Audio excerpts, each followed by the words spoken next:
আসসালামু আলাইকুম। সবাই কেমন আছেন? আশা করি সবাই ভালো আছেন। আজ আপনাদের জন্য নিয়ে এসেছি গল্পের ১৩ নম্বর পর্ব। আশা করি গল্পটি আপনাদের ভালো লাগবে। তাহলে চলুন শুরু করা যাক। তাকিয়ে হঠাৎ যা দেখতে পায় তা দেখে নীরার অবস্থা খারাপ হয়ে যায়। চোখ দুটো রসগোল্লার মতো বড় বড় হয়ে যায়। হাত পা থরথর করে কাঁপছে, কারণ আলো নেই চেয়ারে। তার বদলে আমি অগ্নিমুক্তি রূপ ধারণ করে বসে নীরার দিকে তাকিয়ে আছি। নীরা বলে, আপনি? কথাটা শেষ হওয়ার সাথে সাথে ঠাস করে একটা আওয়াজ হয়। হ্যাঁ, আপনারা যা ভাবছেন তাই। নীরার গালেই এটা পড়েছে। আশেপাশের সব মানুষের দৃষ্টি আমাদের দিকে। কফি শপের ম্যানেজার এসে সব মানুষদের বের করে নিয়ে যায়, কারণ এটা আমাদের কফি শপ। নীরা তা জানে না। আমার থাপ্পড় খেয়ে নীরা গালে হাত দিয়ে চুপ করে বসে আছে। আমি আবারও না চাওয়া সত্ত্বেও নীরার গায়ে হাত তুলেছি। নিজের রাগ সামলাতে না পেরে আমি টেবিলের উপর হাতের চাপড় মারি। নীরা চমকে উঠে আবার কাঁদতে শুরু করে। আমি দাঁড়িয়ে লাথি মেরে চেয়ার ফেলে দিয়ে পায়চারি করছি। নিজেকে কন্ট্রোল করার চেষ্টা করছি, কিন্তু পারলাম না। আমি চিৎকার করে উঠে বললাম, ছেড়ে দিয়ে রেখেছি বলে তার জন্য পাখা গজিয়েছে? পাখা একদম পাখা কেটে ঘরে বসিয়ে দেব। সাহস কি করে হয় আমাকে ছেড়ে যাওয়ার কথা তুমি মাথায় নিয়ে আসো? আমি তোমাকে বলেছি না আমি বেঁচে থাকতে তোমাকে আমি আলাদা করব না? কি করতে এসেছো এখানে? হ্যাঁ, কি করতে? নিজেকে কি মনে করো তুমি? কিছু করতে গেলে আমি জানবো না? তোমার দুনিয়াটা আমার গণ্ডির মধ্যে। কোন সাহসে তুমি সকালে আমাকে কিছু না বলে এখানে এসে এত বড় সিদ্ধান্ত নিচ্ছ? কোন সাহসে? বলেই টেবিলে আবার হাত দিয়ে বাড়ি মারে। নীরা লাফিয়ে ওঠে। আমি বললাম, তুমি কি ভাবো আমাকে? হ্যাঁ, কি ভাবো? তোমার কি ধারণা আমি আলোকে ভালোবাসি? তুমি বোঝা আমার কাছে? সেটাই মনে হবার কারণ কি বলো? তোমাকে এমন কোনো কথা বলেছি নাকি কোনো মেয়েকে তোমার সামনে দিয়ে আমার ঘরে তুলেছি বলো? নীরা চুপ করে কেঁদেই যাচ্ছে। আমি আবার বললাম, মন আমার এটা কোনো পাবলিক পেজ না যে যখন তখন কেউ আসবে আর চলে যাবে। ভালোবাসি তোমাকে আমি। তুমি বাসো আর নাইবা বাসো, আমার সাথেই তোমাকে থাকতে হবে। নীরা তারপরও চুপ। আমি বললাম, ভালোবাসো না জানি, কিন্তু এভাবে দূরে ঠেলে দিবে আমাকে? এতই অসহ্য লাগে আমাকে? এতই বিরক্ত লাগে? এখন বুঝবে না আমাকে আর আমার ভালোবাসাকে। যখন থাকবো না তখন খুঁজবে আমাকে। আমার কথা শুনে নীরা আরো জোরে কেঁদে ওঠে। নীরার কান্না আমি সহ করতে পারি না, তাই নীরাকে টেনে তুলে বুকের সাথে জড়িয়ে ধরি। নীরা আরো জোরে কেঁদে ওঠে। আমি বললাম, আরে মেয়ে, বোঝো না কেন? আমি যদি আলোকে ভালোবাসতাম তাহলে আজ আমার ঘরে আলো থাকতো, তুমি না। আলো বিগত ৩ বছর অফিসে কাজ করছে। আমি তো কোনোদিন অফিসে পা দিয়েও দেখিনি। তোমার জন্য আমি অফিসে যাওয়া শুরু করেছি। কি করে বোঝাই তোমাকে নীর পাখি বলো? নীর মিরাজের উপর অধিকার দেখাক আর না দেখাক, ভালোবাসুক আর না বাসুক, মিরাজ শুধু নীরেরই থাকবে। অনেক ভালোবাসি তোমাকে জান পাখি। নীরা চুপচাপ আমার কথা শুনছে আর কাঁদছে। আমি নীরাকে চেয়ারের উপর বসে আরেকটা চেয়ার টেনে ওর পাশে বসে পড়ি। নীরার দিকে তাকিয়ে দেখি ওর গালে পাচাগুলোর ছাপ বসে গেছে। আমি নীরার দু গালে হাত দিয়ে মুখটা উঁচু করে ধরে বললাম, খুব লেগেছে জান পাখি। নীরা কিছু বলে না। আমি বললাম, তুমি জানো আমি সব সহ করলেও তোমাকে আমার কাছ থেকে দূরে যাওয়া সহ করতে পারি না। কেন বাধ্য করো আমাকে তোমার গায়ে হাত তুলতে? নীরা কিছু বলছে না, নীরবে চোখের জল ফেলছে। আমি নীরাকে কাছে টেনে কোলের উপর বসিয়ে নেই। তারপর এক হাত দিয়ে বুকের সাথে জড়িয়ে ধরি আর অন্য হাত দিয়ে নীরার চুলের মুঠি ধরে নীরার মুখটা নিজের দিকে এগিয়ে নিয়ে আসি। এরপর দু চোখের পাতায় আলতো করে নিজের ঠোঁট ছোঁয়ালাম। নীরা নিজের চোখ বন্ধ করে নেয়, কিন্তু চোখ দিয়ে জল বেয়ে পড়তেই থাকে। আমি নীরার চোখের পানি মুছে দিয়ে ওর গালে অফুরন্ত ভালোবাসার ছোঁয়া দিয়ে ভরিয়ে দিলাম। নীরা চোখ বন্ধ করেই ভাবতে থাকে, আমি তোমাকে ভালোবেসে ভুল করিনি মিরাজ। আমি জানি তুমি আমাকে পাগলের মতো ভালোবাসো, কিন্তু আমি নিজের চোখে যা দেখলাম সেটা কি করে অবহেলা করি বলো তো? মানলাম তুমি আমাকেই ভালোবাসো। তাহলে আলোর সাথে? ভাবনাটা শেষ করতে পারলো না, তার আগেই নীরার হাতে কয়েক ফোঁটা গরম পানি পড়লো। নীরা চোখ খুলেই দেখে আমি ওর দিকে অপলক্ষীনভাবে চেয়ে নীরবে কান্না করছি। আমি বললাম, আমাকে মাফ করে দাও জান পাখি। আমি তোমাকে মারতে চাইনি। কেন তুমি আমাকে বোঝো না বলো? কেন তুমি আমাকে দূরে সরিয়ে দেবার চেষ্টা করো? আমি তো বলিনি তোমাকে আমাকে ভালোবাসো। আমি চাই তুমি আমার পাশে থাকো। ভুল হলে আমাকে শাসন করো। তোমার পৃথিবীতে শুধু আমার আনাগোনা থাকবে। তুমি আমাকে ভালোবেসে কাছে না থাকো, অবহেলা করে থাকো, তবু আমাকে ছেড়ে যেও না নীর পাখি। আমি তোমাকে ছেড়ে থাকতে পারবো না। ভালোবাসি তোমাকে জান পাখি, অনেক ভালোবাসি। নীরা কি বলবে বা ওর কি করা উচিত ভেবে পাচ্ছে না, কারণ যে ছেলেটা ওকে বলতে পাগল সে ছেলেটাকে আজ অন্যের হাতে তুলে দিতে এসেছিল সে। কিন্তু অফিসে আলোর হাত ধরার কথা কিছুতেই মন থেকে বের করতে পারছে না। নীরা আমার কোল থেকে নামতে গেলে আমি নীরার কোমর জড়িয়ে ধরি। দু হাত দিয়ে নিজের কাছে টেনে আরো শক্ত করে জড়িয়ে ধরি। নীরার ঠোঁটে নিজের ঠোঁট ডুবিয়ে দেই। নীরা আমার হাত খামছে ধরে। বেশ কিছুক্ষণ পর আমি নীরাকে ছেড়ে দেই। আমি বললাম, নীর পাখি, আর কখনো আমাকে ছেড়ে যাবার কথা মাথাতেও আনবে না। আমি তোমাকে ছাড়া থাকতে পারবো না। চলো বাসায় চলো। নীরা বলে, একটা কথা বলবো? আমি বললাম, বলো না জান পাখি। নীরা বলে, আপনি যদি মনে করেন আমার জন্য আপনাদের কোনো সমস্যা হবে, তার জন্য আমাকে আপনি আপনার কাছে রেখে দিচ্ছেন, তাহলে আমাকে বলতে পারেন। আমি বললাম, মানে? নীরা বলে, মানে আপনার সাথে যদি আমার ডিভোর্স না হয় তো আপনি আলোকে বিয়ে করতে পারবেন না। ডিভোর্স দিতে গেলে আমার পরিবার বা আমি যদি কোনো সমস্যা করি সেজন্য আপনি আমাকে ছাড়তে চাইছেন না। তাহলে একটা কথা বলি, আপনার আমার বিয়েটা শরীয়ত মতে কাবিননামা দিয়ে হয়নি, শুধুমাত্র একটা সই দিয়ে হয়েছে। এটাকে বিয়ে বলে না। তাই যেমন একটা সই দিয়ে আমরা একসাথে আছি, তেমনি একটা সই দিয়ে আলাদা থাকতে পারবো। আর সব থেকে বড় কথা, আপনার আর আমার মধ্যে এমন কিছু হয়নি যাতে ভবিষ্যতে কোনো সমস্যা হবে। নীরার কথা শুনে আমার মুখের রং আবার পাল্টে গেল। আমি চেয়েছিলাম নিজের উপার্জনের টাকায় নীরাকে ধুমধাম করে সবার সামনে দিয়ে বিয়ে করব। নীরার থেকে নিজের অধিকারটা আদায় করব। কিন্তু নীরার কথায় আমি রেগে আগুন। আমি ওর দিকে তাকিয়ে ভাবছি, সাহস কি করে হয় তোমার আমার সামনে দাঁড়িয়ে এসব কথা বলার? কাবিননামা হয়ে বিয়ে হয়নি, আর কি বললে ওর আর আমার মধ্যে তেমন কিছুই হয়নি। ও কি ভেবেছে আমি কিছু করি না বলে সহজে অন্য কারো কাছে চলে যাবে? আমি দেখব আজকের ঘটনার পর তুমি কি করে অন্য কারো কাছে যাবার চেষ্টা করো। তোমার কথাই থাক, যেটা পরে হবার কথা ছিল সেটাই আগে হবে।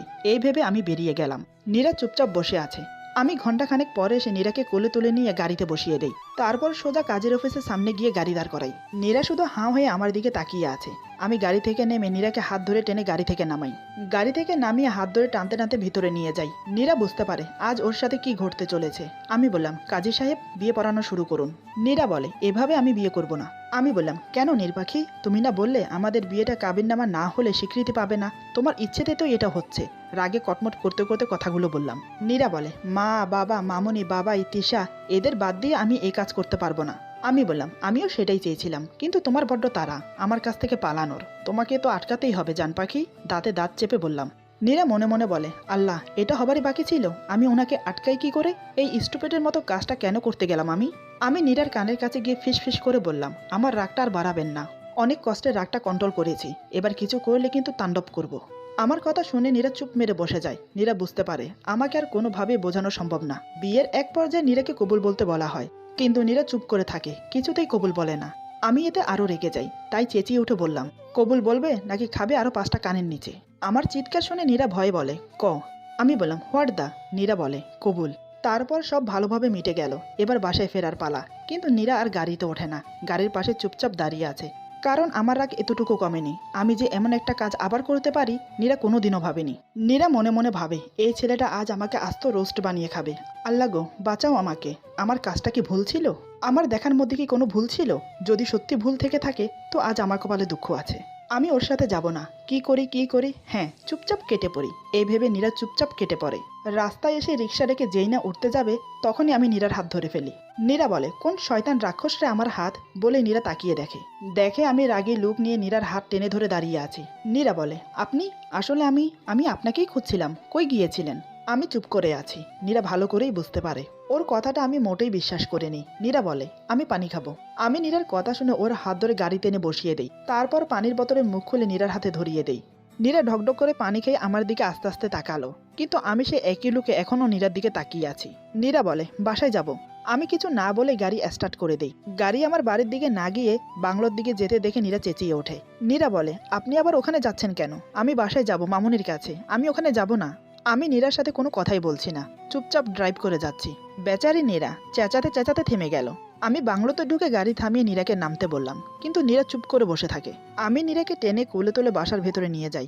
বাসায় এসে রুমের সামনে নীরাকে নামিয়ে দেই। হাতটা চেপে ধরে রুমটা খুলে দেই। নীরা অবাক হয়ে যায় রুমটা দেখে, কারণ পুরো রুম ফুল দিয়ে ডেকোরেশন করা হয়েছে। কেউ ফুল দিয়ে পুরো রুম ঢেকে দিয়েছে। নীরার রুমটা দেখে মনটা পুরোই ভালো হয়ে যায়। মন খুলে হাসি দিয়ে রুমে ঢুকে যায়। কিন্তু নীরা এই ফুলের ব্যাপারটা বুঝতে পারে না। নীরা ফুলগুলো নেড়ে চেড়ে ফুলের গ্রান নিচ্ছে। হঠাৎ নীরার মুখটা শুকিয়ে যায়। ও বুঝতে পারে এই ফুলের পিছে কারণ কি, আর আমার এসব করার পিছে কারণ কি। নীরা ব্যাপারটা বুঝতে পেরে দৌড়ে রুম থেকে বের হতে গেলেই আমি এক হাতে নীরার কোমর জড়িয়ে ধরে নিজের কাছে টেনে নিই, আর এক হাত দিয়ে দরজা লক করে দেই। নীরা বলে, ছাড়ুন আমাকে, প্লিজ ছাড়ুন। আমি এসবের জন্য এখনো তৈরি হইনি, আমার সময়। কথাটা শেষ করতে পারে না, তার আগেই আমি নীরার ঠোঁটজোড়া নিজের আয়ত্ত করে নিই। নীরা লাফালাফি শুরু করে দেয়। আমি নীরাকে টেনে একেবারে নিজের বুকের সাথে মিশিয়ে নিই। আস্তে আস্তে নীরার কোমর থেকে হাত নামিয়ে পেটে হাত বুলাতে থাকি। নীরা ধাক্কা দিয়ে আমাকে সরিয়ে দেয়। তারপর ঠোঁট মুছতে মুছতে রুমের দরজাতে হাত দেয়। আমি নীরাকে কোলে তুলে নিয়ে এনে বিছানার উপর শুয়ে দেই। নীরা বলে, কাজটা মোটেই ভালো করছেন না, আমার সময় লাগবে আপনাকে মেনে নিতে। আমি নীরার কোনো কথাই কানে নিচ্ছি না। নিজের শার্টটা খুলে মেঝেতে ছুঁড়ে ফেলে দেই। তারপর নীরার উপর ঝুঁকে পড়ি। নীরা উঠে যেতে চাইলে আমি নীরার দুহাত চেপে ধরি বিছানার সাথে। ওর আঙ্গুলের ফাঁকে নিজের আঙ্গুল গলিয়ে দিয়ে শক্ত করে ধরে বন্দি করে নিই। আবার নীরার ঠোঁটে কিস করতে গেলে নীরা মুখ ঘুরিয়ে নেয়। এতে আমার রাগটা অবার হয়ে যায়। হঠাৎ এক ঝটকায় নীরার বুকের উপর থেকে শাড়ির আঁচলটা সরিয়ে দেই। তারপর ব্লাউজটা একটানে ছিঁড়ে ফেলি। তাতেই নীরার ফর্সা বুকটা উন্মুক্ত হয়ে যায়। আমি এক নজর চোখ বুলিয়ে নীরার ঠোঁটে ঠোঁট মিশিয়ে দেই। আমার হাত ধীরে ধীরে নীরার পুরো শরীরে বিচরণ করতে থাকে। আমি ওর ঠোঁট ছেড়ে দিয়ে ওর গলায় কিস করি। তারপর আস্তে আস্তে ওর বুকে নিজের মুখ গুজে দেই। নীরার উপর আমার অধিকারটা পূরণ করতে ব্যস্ত হয়ে পড়ি। নীরা বাধা দিয়েও পেরে উঠছে না আমার সাথে। আমি আজ ভালোবাসা দিয়ে নীরাকে ভরিয়ে দিচ্ছি না নিজের রাগটা কমানোর চেষ্টা করছি, সেটা নীরা বুঝতে পারছে না। নীরার দোষ একটাই, ও বারবার আমার কাছ থেকে পালানোর চেষ্টা করে। নীরা অবশেষে আমার দেওয়া এই শাস্তি সহ করতে থাকে। ও ঠিকই বুঝতে পারে বাধা দিয়েও কোনো লাভ হবে না, আমি যা করছি তা করেই ছাড়বো। অবশেষে নিজের চাহিদা মিটিয়ে নীরাকে ছেড়ে দিলাম। রাতে নীরা চুপচাপ বিছানার এক কোণে বসে কাঁদতে থাকে। নীরা মনে মনে বলে, আমি কোনোদিনও ভাবিনি তুমি এভাবে আমার সাথে এই কাজটা করবে। আমার ইচ্ছের কোনো মূল্য নেই তোমার কাছে। সবসময় নিজের রাগটাকে প্রশ্রয় দিয়ে গেলে, আমাকে বোঝার চেষ্টা করলে না, আমার মনটাকে বোঝার চেষ্টা করলে না। এই ভালোবাসা তোমার আমার উপর। এরই মধ্যে আমি রুমে ঢুকি। আসলে বাইরে গিয়েছিলাম খাবার আনতে, কারণ আমরা আজ বাসায় যাইনি। আমি রুমে ঢুকে দেখে নীরা শাওয়ার নিয়ে চুপচাপ বসে আছে। চুলগুলো ভালো করে মোছেনি, যার কারণে চুলের পানি পরে ওর সালোয়ার কামিজ প্রায় ভিজে গেছে। আমি বললাম, নীর পাখি এভাবে বসে আছো কেন? নীরা বলে, তো কি করব, নাচবো? আমি আর কথা বাড়ালাম না, নীরাকে কোলে তুলে ওয়াশরুমে চলে গেলাম। তারপর একটা শাড়ি বের করে নীরার হাতে ধরিয়ে দিয়ে চেঞ্জ করে নিতে বললাম। নীরা বলে, আমি যেমন আছি তেমনই থাকবো, কোনো চেঞ্জ করতে হবে না। আমি ঝট করে শাড়িটা নিজের হাতে নিয়ে নেই। আমি বললাম, ঠিক আছে, তোমার চেঞ্জ করতে হবে না, আমি করিয়ে দিচ্ছি। বলেই নীরার গায়ে হাত দিতে গেলাম। তাতেই নীরা 2 পা পিছিয়ে গিয়ে বলে, আমি চেঞ্জ করছি। নীরার পিছানো দেখে আমি এক ঝটকায় নীরাকে নিজের কাছে টেনে নিই। নীরার ঠোঁটে নিজের ঠোঁট ডুবিয়ে দেয় বেশ খানিকক্ষণ। পরে আমি নীরাকে ছেড়ে দেই। নীরা আর আমি দুজনে হাঁপাতে থাকি। আমি বললাম, যখনই আমার থেকে দূরে যেতে চেষ্টা করবে ঠিক তখনই এমনটাই হবে। এই কথা বলে আমি বেরিয়ে এলাম। তারপর নীরা চেঞ্জ করে বেরিয়ে এসে আবার বিছানায় গুটিসুটি মেরে বসে পড়ে। আমি খাবার 2 প্লেট বাড়তে বাড়তে নীরাকে ডাকি, জান পাখি খাবে এসো।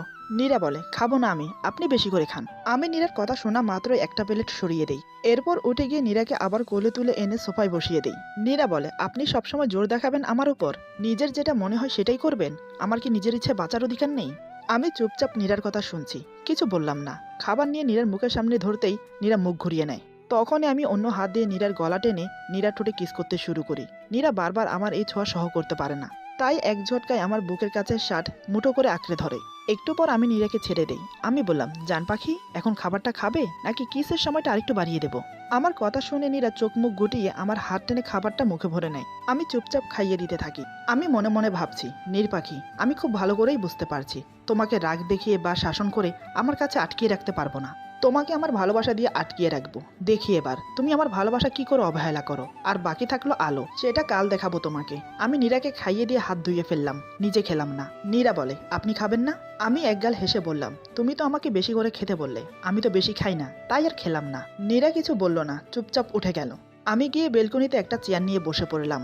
তারপর একটার পর একটা সিগারেট খেতে শুরু করলাম। কারণ ছেলেরা যতই হাসি খুশি থাকুক না কেন, দিনের শেষে কিছু ছেলে নিজের কষ্টটা সিগারেটের ধোঁয়ায় উড়িয়ে দেয়। নীরাকে বিয়ে করার পর থেকে আমি সিগারেট খাই না, কিন্তু আজ আর নিজেকে আটকে রাখতে পারছি না। নীরার এই অবহেলা আমি আর কিছুতেই সহ করতে পারছি না। কারণ প্রিয় মানুষদের কাছ থেকে পাওয়া অবহেলা থেকে মৃত্যু অধিক সুখের হয়। এদিকে নীরা চুপচাপ বসে আমাকে দেখে যাচ্ছে। আমার এই একটা কাজ নীরার কিছুতেই পছন্দ না। নীরার ইচ্ছে করছে আমাকে এসে ঠাস করে একটা বসিয়ে দিতে, কিন্তু নীরা কিছু করলো না, মুখ ঘুরিয়ে বসে পড়লো।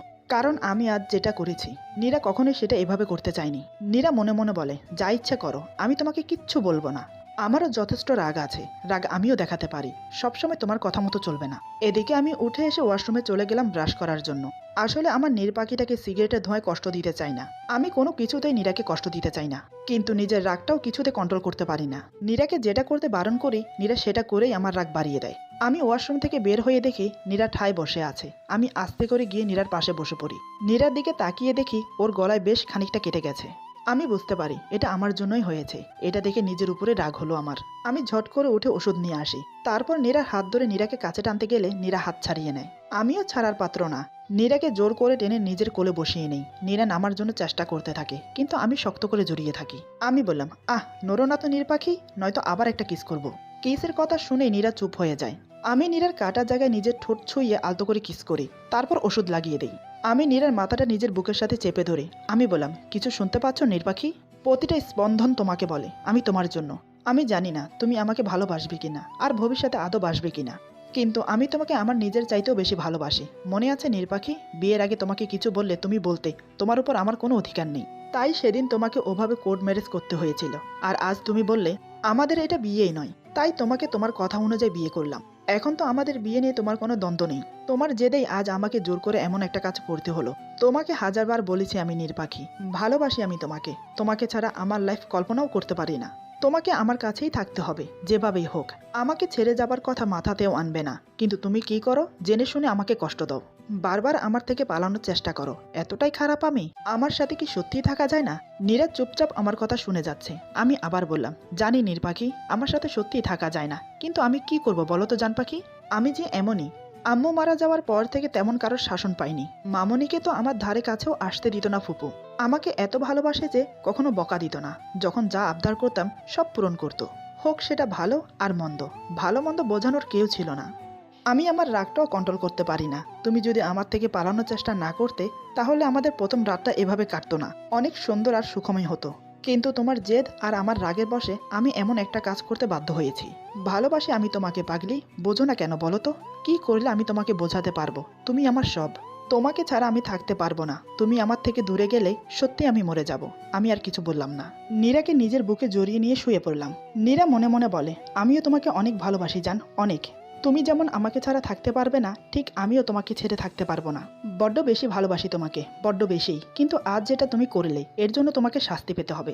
এই ভেবে নীরা উঠতে গেলে আমি নীরাকে উঠতে দিই না। নীরা আমার দিকে এমনভাবে তাকালো, আমি নীরাকে ছেড়ে দিই। নীরা উঠে গিয়ে প্লেটে করে খাবার এনে আমাকে খেতে বলে। আমি বললাম, খাইয়ে দাও না নীর, প্লিজ। নীরা আর না করে না, হাত তুলে আমাকে খাইয়ে দেয়। আমি নীরার হাত ধরে এমনভাবে খাবার মুখে নেই যে খাবার কম নিয়ে নীরার আঙুলগুলো চেটে নেই। আমি এমন করাতে নীরার অন্যরকম একটা ফিলিংস হতে লাগলো। অন্য হাতের ভাতের প্লেটটা পরে নিতে গেলে আমি ধরে একটা মুচকি হাসি দেই। এটা দেখে নীরা রাগে গজগজ করতে থাকে। আমি মনে মনে বলি, জান পাখি, তোমাকে আমার ভালোবাসার জালে এমনভাবে আটকাবো যে আমাকে ছেড়ে যাওয়ার কথা কল্পনা তো ভাববে না। নীরা আমাকে খাইয়ে দিয়ে হাত ধুয়ে বিছানায় শুতে আসলো। আমি উল্টো গড়াগড়ি দিয়ে নীরার জায়গায় শুয়ে পড়ি। এটা দেখে নীরা চেঁচিয়ে উঠে বলে, আমি ঘুমোবো না? আমি বললাম, আস্তে জান পাখি আস্তে, আমি কি তোমাকে ঘুমোতে বারণ করেছি? নীরা বলে, তা নয়তো কি, কোথায় ঘুমোবো আমি? আমি বললাম, আমার বুকে এসো। বলে নীরাকে টেনে বুকে জড়িয়ে নিয়ে শুয়ে পড়ি। নীরাও চুপচাপ শুয়ে পড়ে, কারণ ও জানে আমি ওর কোনো বারণই শুনবো না। সকালে আমি নীরার আগে ঘুম থেকে উঠি। নীরা আমার পরে ঘুম থেকে উঠে ঘড়ির দিকে তাকিয়ে দেখে 11টা বাজে। টাইম দেখে ধরপড় করে উঠে পড়ে, কিন্তু উঠে দেখে আমি কোথাও নেই। নীরা ওয়াশরুমে চলে গেল ফ্রেশ হতে। কিছুক্ষণ পর এসে আয়নার সামনে নিজেকে দেখতে শুরু করে। আজ অন্যরকম সুন্দর লাগছে তাকে। গলার কাটা জায়গায় হাত দিয়ে দেখছে নীরা। পুরো রুমটা দেখছে। রাত চলে গেলেও ফুলের গন্ধ একটুও কমেনি। নীরা রুম থেকে বের হয়ে দেখে আমি নাস্তা রেডি করছি। আমাকে দেখে মনে হচ্ছে আমি নিজের হাতেই রান্না করেছি। নীরা দেখেই একগাল হেসে দিল। আমি বললাম, উঠে গেছে আমার নীর পাখিটা? গুড মর্নিং আমার জান, এসো নাস্তা করে নাও। নীরা বলে, আপনি নাস্তা বানিয়েছেন? আমি বললাম, লাইফে প্রথমবার, দেখো না কেমন হয়েছে। আমি নীরাকে চেয়ার এগিয়ে দিলাম বসার জন্য। নীরা কোনো কথা না বলে বসে পড়ে। আমি নীরাকে খাবার বেড়ে দিলাম। আমি বললাম, জান তাড়াতাড়ি খেয়ে বলো তো কেমন হয়েছে। নীরা ডিম পোস্ট মুখে তুলতেই আমি নীরার মুখের দিকে তাকিয়ে আছি, নীরা খেয়ে কি বলবে তা শোনার জন্য। কিন্তু নীরা কি বলবে বুঝতে পারছে না, কারণ ডিম পোস্টের লবণে পুড়ে গেছে। সত্যিটা বলতে পারছে না। আমি প্রথমবার রান্না করেছি, তাও ওর জন্য। ভালোবাসার মানুষগুলো ভালোবেসে বিষ দিলেও খেয়ে নেওয়া যায়, কিন্তু আমি তো নীরাকে লবণে পোড়া ডিম পোস্ট দিয়েছি মাত্র। নীরা বলে, অসম্ভব ভালো হয়েছে, এমন রান্না আমি কোনোদিনও খাইনি। মুহূর্তেই আমার মুখে রাজ্য জয়ের হাসি চলে আসে নীরার কথা শুনে। নীরা বলে, আচ্ছা আর কি রান্না করেছেন দেন। আমি চিকেনের বাটিটা নীরার দিকে এগিয়ে দেই। নীরা এক টুকরো চিকেন মুখে দিয়ে মাথার চাঁদি জ্বলে যায়, কারণ এত পরিমাণ ঝাল হয়েছে বলার মতো না। কিন্তু নীরা কিছু না বলে চুপচাপ খেয়ে নেয়। নীরা বলে, আমার হয়ে গেছে, আমি ঘরে গেলাম। এই বলে রুমে চলে গেল। রুমে এসে নীরা পানি খেতে খেতে অবস্থা শেষ, চোখ মুখ লাল হয়ে গেছে। এটা বললে ভুল হবে, ফর্সা মুখ তো, তাই পুরো মুখই লাল হয়ে গেছে। ঝালের চোটে চোখের পানি ধরে রাখতে পারছে না। এমন সময় হঠাৎ আমি আসি। নীরার অবস্থা দেখে আমি যা করলাম তা নীরা কল্পনাও করতে পারেনি। আমার কাণ্ড দেখে ও বিস্ফারিত চোখে তাকিয়ে আছে। এরপর যা হলো, আজকের গল্প এখানে সমাপ্ত। গল্পের বাকি অংশ পেয়ে যাবেন আগামী পর্বে। সবাই ভালো থাকবেন, সুস্থ থাকবেন, আল্লাহ হাফিজ।